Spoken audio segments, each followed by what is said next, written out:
அனைவருக்கும் வணக்கம். நீதியை நிலைநாட்டிய சிலம்பு. முன்கதை சுருக்கம். பொருளீட்டுவதற்காக மதுரை நகருக்கு கண்ணகியுடன் வருகிறான் கோவலன். அங்கு அவன் செய்யாத குற்றத்திற்காக மரண தண்டனை பெறுகிறான். ஆராயாமல் தீர்ப்பளித்ததாக அரசன் மீது குற்றம் சாட்டும் கண்ணகி தனது கால் சிலம்பை கொண்டு தன் கணவன் கல்வன் அல்லன் என்பதை உணர்த்துகிறார். அரசருக்கும் கண்ணகிக்கும் நடக்கும் உரையாடலை இங்கு காண்போம். அரசே அரசே, நம் அரண்மனை வாயிலின் முன் அழுத கண்களோடும் தலைவிரி கோலத்தோடும் ஒரு பெண் வந்து நிற்கிறாள். அப்படியா? அந்த பெண்ணிற்கு என்ன பேராமோ தெரியவில்லை, கேட்டாயா? கேட்டேன் மன்னவா, அதை பற்றி உங்களிடம்தான் கூற வேண்டும் என்று சொல்கிறாள். சரி, அந்த பெண்ணை உள்ளே அனுப்பு. ஆன்றோர்களும் சான்றோர்களும் இணைந்திருக்கும் அவைதலிலே நடுநாயகமான் மன்னர் வீட்டிற்கு அரசவைக்குள் நுழைகிறாள் கண்ணகி.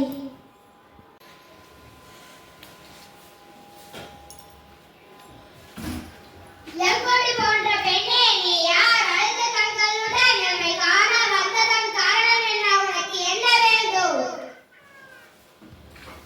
ஆராயார் நீதி வழங்கிய மன்னனே, என்னையா யார் என்று கேட்கிறார்? சொல்கிறேன். உலகம் வியக்கும் வண்ணம் ஒரு புறாவுக்காக தன் உடலையே தந்த சிபி மன்னனை பற்றி நீ அறிவாயா? பசுவின் கன்றை தேர்காலில் ஏற்றிக் கொண்ட தன் மகனையும் அதே தேர்காலில் இட்டுக் கொண்டார் மணிநீதி சோழன். அவனை பற்றி நீ அறிவாயா? பெண்ணே, நான் கேட்ட வினாவுக்கு இன்னும் கூட நீ விடை கூறவில்லை. அதை விட்டுவிட்டு நீ வேறு எதையோ கூறிக்கொண்டிருக்கிறாய். இணைப்பின் அருமை தெரியாத மன்னனை எனது நிலை அறியாமல் தானே நீ இப்படி பேசுகிறாய்? நான் இதுவரை கூறிய பெருமை மிக்க சோழ மன்னர் வாழ்ந்த புகாரான எனது ஊர். அவ்வூரில் பணியில்லா சிறப்புரை உடைய புகழ்மிக்க மாசாத்துவான் என்பவரின் மகனாகிய கோவலன் என்பவரின் மனைவினார். எனது பெயர் கண்ணகி. ஓ, இப்போது புரிகிறது. அந்த கல்வன் கோவலனின் மனைவியா நீ? போதும் மன்னா, என் கணவனை எழுதுவதற்கு உனக்கு என்ன தகுதி இருக்கிறது?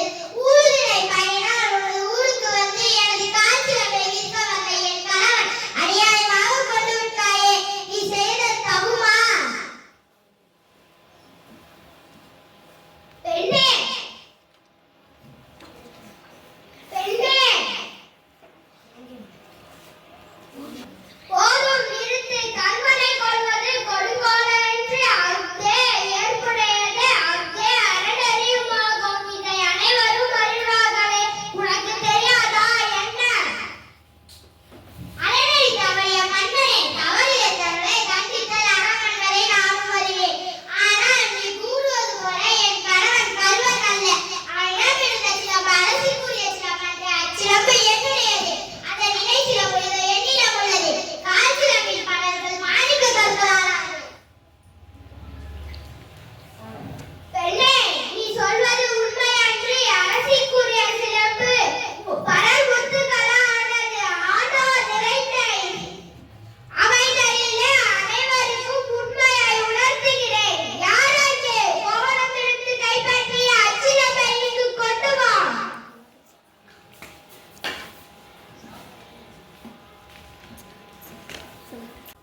சிலம்பை பெற்ற மன்னர் அதை கண்ணகியிடம் கொடுக்கிறார். பெண்ணே, உன் கணவனிலிருந்து கைப்பற்றிய அச்சிலம்பு.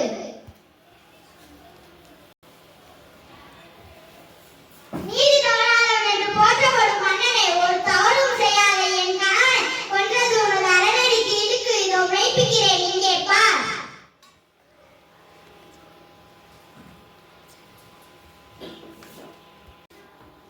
கண்ணகி சிலம்பை தரையில் போட்டு உடைக்கிறார். அதிலிருந்து மாணிக்க கல் ஒன்று அரசனை முகத்தில் பட்டு தெரித்து விடுகிறது.